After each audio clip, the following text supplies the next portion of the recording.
Welcome to the Beltway Broadcast, the premier podcast for the workplace learning and talent development professionals of the Association for Talent Development's Metro DC chapter. We've got some great resources in store for you today. Hello, fellow ATDers. I'm Christina Eanes, owner of Eanes Training, as well as a past chapter president and a member of the Pod Squad here at the Metro DC chapter for ATD. Hey everyone, I'm Stephanie Hubka, and I am the managing partner of Apprentice Learning. And like Chris, I am also a past president as well as member of our Pod Squad. We also have our producer, Halyna Hodges, working in the background. Now, for this episode, we are interviewing Liza Wisner. Welcome, Liza. Thank you so much for having me here. Now, before we get into our topic, which we are excited to learn more about, of becoming an inclusive learning hero, can you share a little bit about your background with our listeners and viewers? Yes, of course. I'm Liza Wisner. My pronouns are she, they, and y'all. And I consider myself a talent development professional. One of the things that I really aspire to doing is advancing purposes through the opportunity to build more talent development in organizations around the world, but also in communities, right? Lifelong learning is one of those things that we can never take lightly. And so just embedding those principles in daily life, that's kind of what I like to do. I serve a company called Open Sesame as their enterprise curator. And one of the things that I absolutely love about the work that I do is that it's so connected to not only technology, but also, like I mentioned, talent development, because that's really where the intersection of the work started. So I have my degree in computer science. So I started in learning and development by, learning how to code and getting into that, and then trying to teach other people how to use technology and how to use the databases. And, just over time, I started finding that there's certain principles. And then that's when I got my master's in educational technology. And as they say, the rest is history. So, yeah, I think this realization of seeing how there's opportunities to learn from, automation and augmentation and, using technology in a new way to enhance our learning is really, for me, why I decided to go into this space. And I'm actually better known as the founder of an organization called powerup.org, which is an organization that is all about bridging the digital divide. And so we're fully focused on making sure that everyone knows technology is not a luxury, it's a necessity. And there is such a thing as technology poverty. And in our workforces, in our organizations, that's something that we need to pay attention to, because, we talk about all these bells and whistles that are available, but are they available to everyone inclusively? And so, yeah, that's where I've immersed myself. And so I'm happy to be here with you all. Awesome. Now, before we learn how to become an exclusive learning hero, can you share what is inclusive? I just said exclusive. Yes, you did. An inclusive learning hero. Yeah.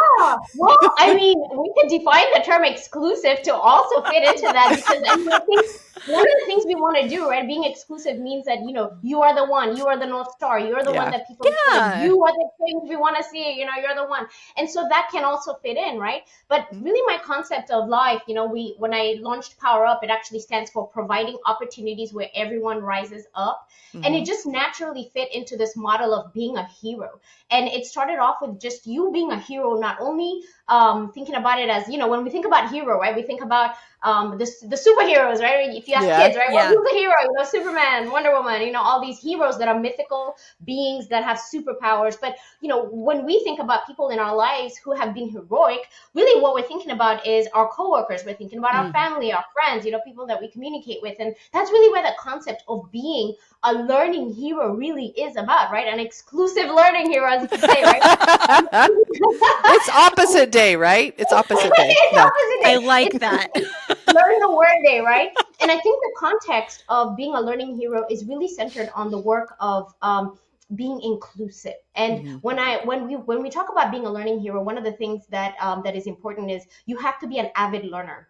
Mhm. Thinking about being a learning hero is about thinking about how you can be better. Are you continuously learning, right? So, of course, I'm sure the audience is mostly talent development experts, instructional designers. So, think about the fact that you're trying to instill this opportunity for people to grow and develop and be admired in their workforces. But, like, what are you doing so that you are being the light of that, right? And so, being a learning hero is about being an agent of change.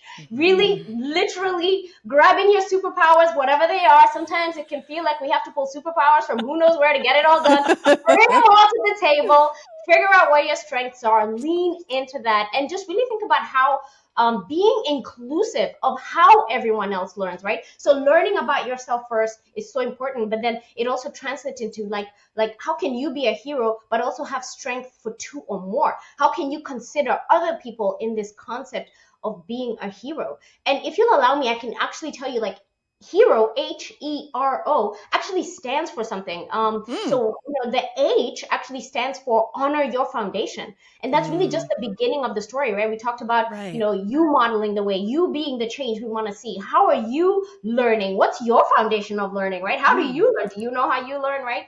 And then the next thing is all about the E, which is embracing empathy. When you think about putting yourself in somebody else's shoes and how they're going to learn, is not the same as you, right? And sometimes we have to go out of our comfort zone to learn how other people learn and how they can be engaged, so that we can be able to, resonate with them, right? When we think about learning principles, it's all about not just giving the information for knowledge. It's about making sure that there's that emotional connection so people can remember and apply this information to the things that they're doing. And then the R is for respect in action. And I truly believe that, as talent development experts, we have a commitment to being the ones who are the agents of change in our organizations. And, I always say, if you're in talent development, if you're an instructional designer, if you are there to help people self-actualize, right? That's the goal, is you want people to have a purpose in their life and a direction to go. You are the agent of change. So whatever your job title is, just add / change agent, right?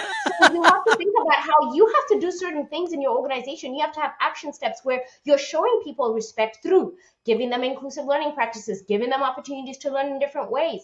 All the things we can talk about in terms of developing really robust learning programs, whether it's training, coaching, mentoring, sponsoring, all the things that we do in talent development. You have to show respect in action. It's not just what you're saying, it's what you're doing. And then the O in hero is my favorite, which is all about optimizing.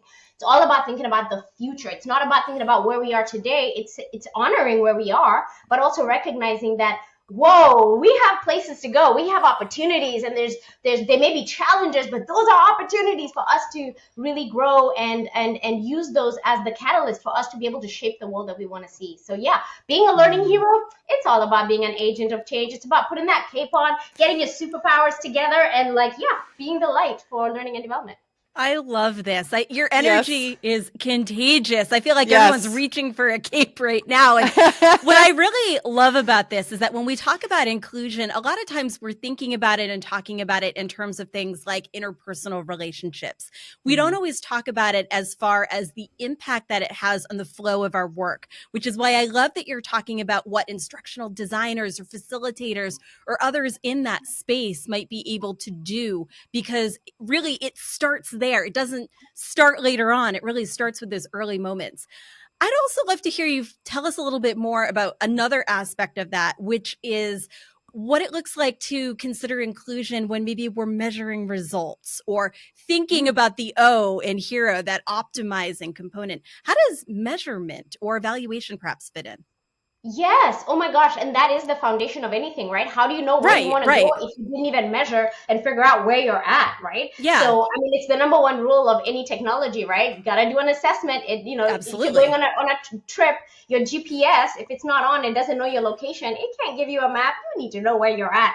And so it all starts with assessment. That is the North Star of all the things we do. And that's why honoring your foundation is so important. The H. Yeah. Because you need to not only assess yourself, but then you also need to take that other lens of assessing not only the teams, but the organization. And then sometimes if you're really an optimizing learning hero, you're thinking about your entire community that you're serving. You're not just thinking about your organization. You're thinking about your customers, your stakeholders, everyone who's involved in the work that's being done. How are you serving that up so that it makes sense from a learning perspective? Are you speaking the language people understand? Are you being inclusive in terms of the access to technology or resources that people have access to? Just because it's cool and it has some really cool marketing around it doesn't mean it's going to work for everyone. So it's really about making sure that you are being equitable, right?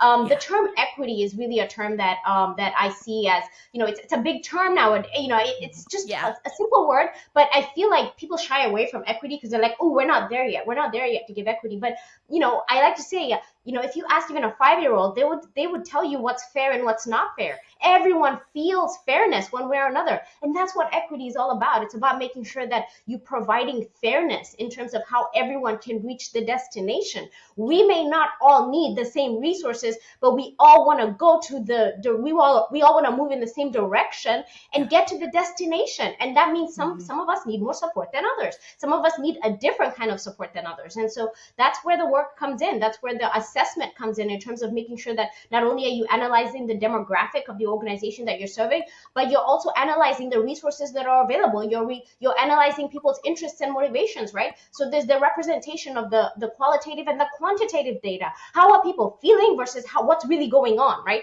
And merging that data into making sure that you're not only doing the work, so you're checking yourself and saying, okay, where are we at? Let's do a benchmark, right? But also now understanding where the gaps are. Right. Now you're being able to see, whoa, maybe we're not collecting enough qualitative data. Maybe we're not collecting enough quantitative data. And so now you're able to have more informed decisions. Because I'll tell you one thing, a lot of times we make decisions from an emotional thing, right? We're like, oh, that sounds good. Oh, did you see what that company's doing? Oh, we want to win an award too. And it's like, yeah, that sounds good and it feels good. And yes, it's cool to win that award. But what data does, what measuring does? It takes out the ambiguity out of the work and it makes people take notice because, when you talk about business results, the business impact has to do with data. And like Peter Drucker, right? We all know Peter Drucker said, what you measure gets done, right? But I would even say, when you measure, people pay attention, right? If you're not measuring, then you don't have dashboards, you don't have things to share to people about the impact that you're making. Right. And we can go on and on about showing your ROI of what you're doing, right? So this intersection of diversity, equity, inclusion, belonging, accessibility, justice, all these things we can talk about, the intersection of that and learning and development really is exactly your question. Measurement, measure, assess, and then that's your direction to improve. Absolutely. Nice. Yeah. Now, what about, so measurement is great it's great, period. Yeah. It's great, Absolutely period. Right. And I'm thinking about in the moment, because sometimes, like, for example, the individual practitioner, the facilitator, the course developer, you don't know until you know sometimes that you're not being inclusive. So do you have like a measurement stick or just some ways that we can, like, I remember making a mistake with someone with hearing related issues in the classroom, and I didn't even realize I was doing it. Do you have some suggestions for those practitioners who want to be a hero in the moment and adapt? Yes. Oh, it's like you literally asking me questions from like the H, honor your foundation, measure. The E is embrace empathy, right? So that's what empathy is, putting yourself in somebody else's shoes. But how difficult is it to put yourself in everyone's shoes? It is impossible for you to see every perspective in terms of understanding who's in the room, who's not in the room, who needs to be accommodated, who doesn't need accommodation. And I think there's a study that's out there. I can't remember who did the study, but the data is clear that I think it's more than 20% of our organizations are actually representative of people who have some sort of a disability, but they don't disclose that, right? So a lot of people have a fear of disclosing that because they fear the discrimination from them having that, the way that they think differently or their ability to be able to perform. So they don't disclose it. So guess what? We're walking around with literally a lot of our coworkers who need support, but they're not telling us because they're just afraid of the situation, right? The stereotypes that have to do with that. So that's where we come in. And your question is really like, how do we accommodate when we don't know that we need to accommodate, right? Yeah. And so that's about putting yourself in other people's shoes, joining communities. So there's a lot of communities out there that you can join where there's people who are doing this work, this inclusive, whether it's learning design or it's inclusive events or it's inclusive communication, right? All these communities are really important because you're going to find people who need those accommodations. They join those organizations and they voice their concerns. They voice the opportunities that are needed. So it's really about being informed, but not waiting for somebody to ask for those accommodations. It's about making sure that whenever somebody needs that support, it's already available. Because I mean, I always like to say that I don't have a hearing impairment, and I'm privileged to not have any visual impairments, but I really absolutely love having closed caption. I literally absolutely love having all these accessibility tools, which, by the way, accessibility was really the driver of all the awesome machine learning technologies that we have today that we use. Right. And, you know, the transcription, the dictation, the talking to the Alexas and talking to ChatGPTs, all those things, really the driver was accessibility, was making sure that everybody had access. And so maybe making sure that you are universally making sure that your resources are, that you have filled those gaps in making sure that everyone is considered in terms of their learning needs. But, you know, even when we talk about measurement, right, that's where not just assessing the entire organization, but assessing from a personal perspective. So don't just assess the leader in that department, you need to assess the employees. You know, one of the things that I always challenge our onboarding processes, right, in human resources or people management, is to make sure you do a learning assessment on the teams, on the people who are joining your teams. Ask them these questions when they join the organization so that everyone understands how this person prefers to learn. You know, it could be as simple as things like there's people who prefer to grab that book and sit down and read it and smell the pages. And then there's others who are like, do not give me a book, give me audio, give me the audio, give me a podcast, give me a Blinkist book summary. You know, they just don't learn that way, right? Unless they really love the book when they heard it, then they'll go buy the book and then, you know, highlight it and all that, right? But essentially, you know, creating almost like a blueprint of how your people learn. I think that's important. So part of the onboarding process, you know, you're asking people these questions when they're joining the organization so that you have a good, not only a good understanding of where there may be gaps, but also an understanding of who you're serving, what your organization looks like. Yeah, it's so essential to bring people in for those conversations, especially when you're really thinking about making sure that your training, the learning that you're putting together is going to align really well with the people who need to take it, making sure that all of their needs are met before they need to ask or because they've let you know. And, you know, as you're sharing some of that information, it got me thinking, one of the reasons that I've experienced in the work that I've done that sometimes inclusive behaviors and practices are not incorporated right away is because it can be difficult for teams to talk about that. A lot of teams or individuals on teams will say, yes, I'm inclusive, and they mean it and they intend to be, but their work products or the outcomes don't always reflect that. So I'd love to hear you tell us a little bit about what strategies or conversations teams should be having on an ongoing basis or perhaps even a one-off basis to be sure that that alignment is going to be there. Yes, great question. So yes, respect and action. Let's do the work, right? Yeah. So one of the things I like to start off with is saying that you need a team, right? There's a famous saying, right? If you want to go fast, go alone. If you want to go far, we need to go together. And so bringing a team together is important to help support you with that. So first thing, create a team of people, and not just these learning and development experts. We're talking about the users, you know, that you really need to have a team of people who can be your champions in understanding what is really needed in the organizations to bridge that divide, right? Because, you know, like I said, you know, a lot of people are shy in saying, I don't want to read that book, right? But they really don't want to read it. And now they're being engaged if you're forcing them to do that thing that they don't want to be in the book club, but they do because they know, you know, that's the culture, you know? So just think about all the different ways that people could have a place that they can talk. And these are really the steps that, to me, are what I hope the world is all about. You're showing kindness. You're showing compassion. You're showing somebody that you respect them by doing that, by considering them, right? And so being able to give people voice through a team, through a community. I mean, one of the things that I do is help stand up, whether it's learning and development, or I'm working on an AI ethical standards task force, right? So just think about all these different initiatives you have, and do you have an ethical team that's thinking about all the considerations that the community could be thinking about?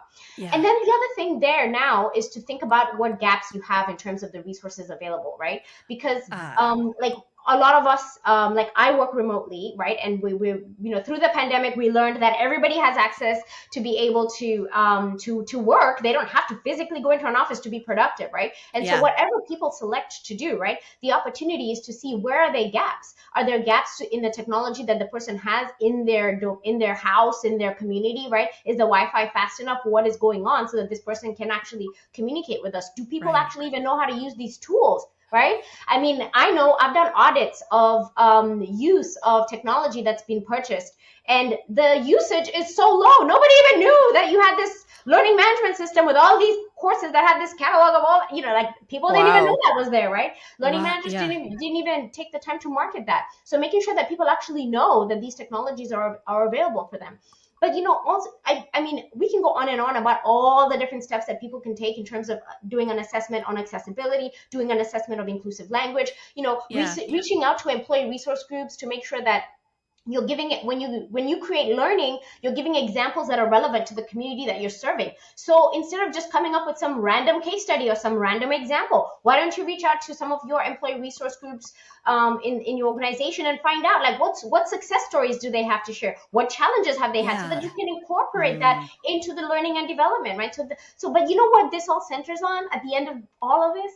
This really just centers on listening to people, right? Yes, it really does. Just centers on all the ways you can listen, whether it's through a survey, a focus group, this ethical standards task force, this onboarding survey that we can have, that is literally a learning alignment process that you can do in your organization, right? It's just a standard thing you do. And there's the assessment for you, right? So all these things all center on listening, right? Listening to your community and making sure that you're doing things that are going to have a positive impact to your community. Nice. Now, I know we have touched on each part of HERO, the HERO, and I know there's a lot more depth here. So our viewers and listeners are going to want to know more. Where do they need to go to learn more? Yes, of course. I always joke that you can just Google me, Liza Wisner, and it's with my last name is with an S, and I don't think there's another Liza Wisner out there. I haven't met them yet, but yes, you can always just Google me, or you can always go to opensesame.com. We have a ton of resources there. In fact, I host a very popular DEI webinar series that's really centered on learning and development and how to be inclusive. And so join that community. We have a diversity, equity, and inclusion club that's related to that as well, where we talk one-on-one and we have conversations with each other about the challenges we're all facing. But Google is your friend, or whatever search mechanism you use it to find me. And of course, LinkedIn, right? I love LinkedIn. So connect with me on LinkedIn. That's fantastic. And I have to say, Liza, this has been more than a conversation today. This has been a crash course in how to think inclusively. And I cannot thank you enough for sharing so much. I am really glad that we still have 3 more questions for you. So at the end of every episode, we love to wrap up with what we call our rapid fire style questions. Our listeners and viewers know they are the last 3 questions. Each one should take no more than about a minute or so to answer. So what do you think? Are you ready for the hardest questions we're going to ask you today? Rapid fire. Oh my gosh, when you said rapid fire, I'm like, well, if you're a hero, you better be ready, right? So I'm ready. Cape is on. Cape is on, I can tell. All right. The powers they're being wielded now. Let's go. Love this. All right. So our first question for you today is, give us one book that everyone must read and why. Yes. Oh my gosh. So the book that there's so many books, by the way, that people must read. But the one book that I feel is foundational to our learning and development work is Atomic Habits by James Clear. Now, good choice. It's a good book. And for me, this book is really key. And not for, a lot of people read it and they internalize it as a personal growth thing. But I believe that for me, it's when I read it, I saw it from a learning and development perspective, because what are we doing when we're teaching people things? We're teaching them to have a change of behavior.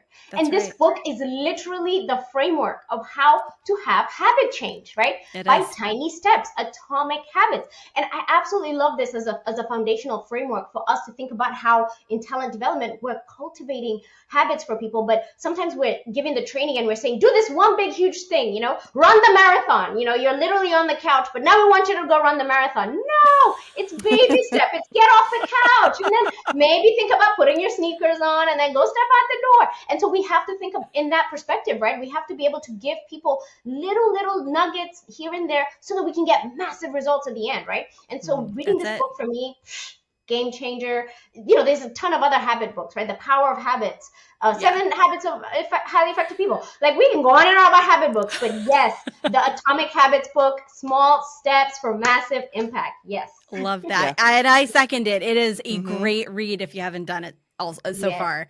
Second question for you is, what is one tool that you can't live without? Yes. Oh my gosh. Great question. In this day and age, I don't know whether a year ago I would have said this, but woo! AI tools, generative AI tools today. When I think about ChatGPT, when I think about Claude, when I think about Bard, which is now Gemini, these trusty companions that we have are just like Alexas and smartwatches and all these habit trackers. They're really incredible because, I think one of the things that Atomic Habits talks about is decision fatigue. And so when our employees are going through their work, they're making so many decisions, and there's such a thing as decision fatigue. When you have to make all these decisions, you get tired, and then you don't want to make a decision anymore. And then that's where burnout comes in, right? So I believe I am being more optimized because I am embracing these technologies. And I hope y'all are feeling blessed to live in this day and age. I can't imagine what it would be like to have lived, I don't know, when AI didn't exist, right? Because today, I literally feel like we can truly actualize our potentials by using this technology integration into our lives. And so it's made me more productive. I feel like I have these digital thought partners and digital assistants helping me along the way. So yes, generative AI, specifically Gemini, ChatGPT.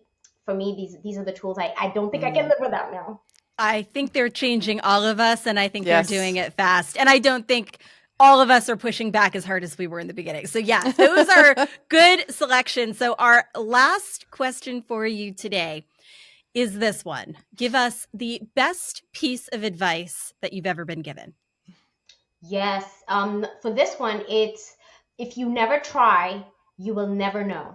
And my mom actually is the one who told me this one. And I remember, you call your support system and you're like, I want to do this. I plan on doing this. Oh, I don't have time right now, right? And it's like, you can't make decisions from your brain convincing you that, oh, that's not a good idea. Oh, you don't know unless you do it, right? Unless you've actually done it, your brain is just creating a story of how it may not work out or whatever it is, right? So for me, it's really just about stepping outside of your comfort zone. It's actually about reaching out. Be the one who reaches out to people, right? Don't be the one who waits for that smile even. It's not even just about learning and development. It could even just be about relationships with other people. Think about the possibilities that you may be missing out on.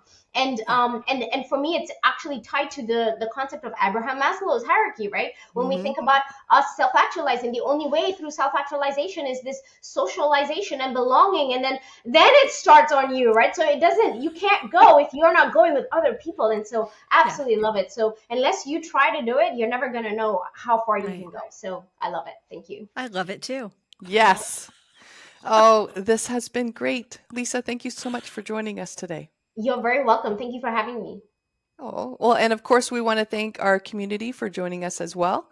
And before you go, we have a message from our producer, Halyna Hodges. Are you interested in partnering with our chapter? For more information, visit dcatd.org/partnerships-sponsorships. Would you like to be even more involved in our wonderful community? Go to dcatd.org and click on Volunteer to get started.